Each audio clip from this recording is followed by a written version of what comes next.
Schools సంబంధించి academic calendar అయితే విడుదల చేయడం అయితే జరిగిందన్నమాట.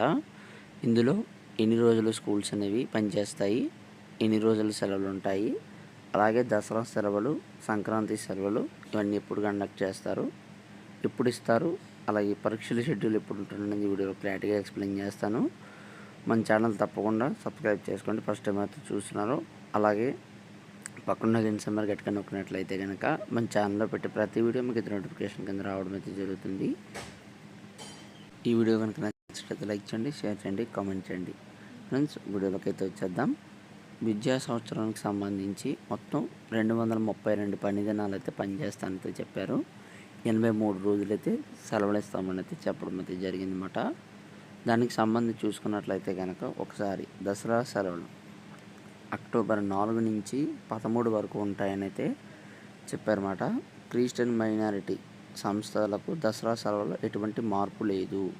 అంటే మామూలు కాలేజెస్ స్కూల్కి ఇచ్చినట్టుగానే మరి క్రిస్టియన్ మైనారిటీ స్కూల్స్ కూడా ఉంటాయి కదా, వాటికి కూడా దసరా సెలవులు అనేది 4 నుంచి 13 వరకు అయితే ఇవ్వడం అయితే జరిగిందన్నమాట. అలాగే మైనారిటీ విద్యా సంస్థలకు మైనారిటీ విద్యా సంస్థలు ఏవైతే ఉన్నాయో క్రిస్మస్ సెలవులకు సంబంధించి డిసెంబర్ 22 నుంచి 29 వరకు ఇస్తామని అయితే చెప్పడం అయితే జరిగింది. ఇక సంక్రాంతి సెలవులు చూసుకున్నట్లయితే కనుక జనవరి 10 నుంచి 19 వరకు ఉంటాయని అయితే చెప్పారు. మైనారిటీ విద్యా సంస్థలు ఏవైతే ఉన్నాయో 11 నుంచి 15 వరకు మాత్రమే సంక్రాంతి సెలవులు ఉంటాయని చెప్పడం అయితే జరిగిందన్నమాట.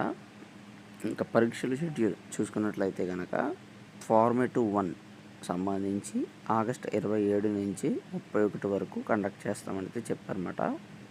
ఫార్మేటివ్ 2కి సంబంధించి అక్టోబర్ 21 నుంచి 25 వరకు, సమ్మేటివ్ 1 నవంబర్ 25 నుంచి డిసెంబర్ 4 వరకు, ఫార్మేటివ్ 3 జనవరి 27 నుంచి 31 వరకు, 10వ తరగతి ప్రీ ఫైనల్కి సంబంధించి ఫిబ్రవరి 10 నుంచి 20 వరకు అన్నమాట. ఫార్మేటివ్ 4 మార్చి 3 నుంచి 7 వరకు, సమ్మేటివ్ 2 ఏప్రిల్ 7 నుంచి 17 వరకు అయితే కండక్ట్ చేస్తామనేది చెప్పడం అయితే జరిగింది.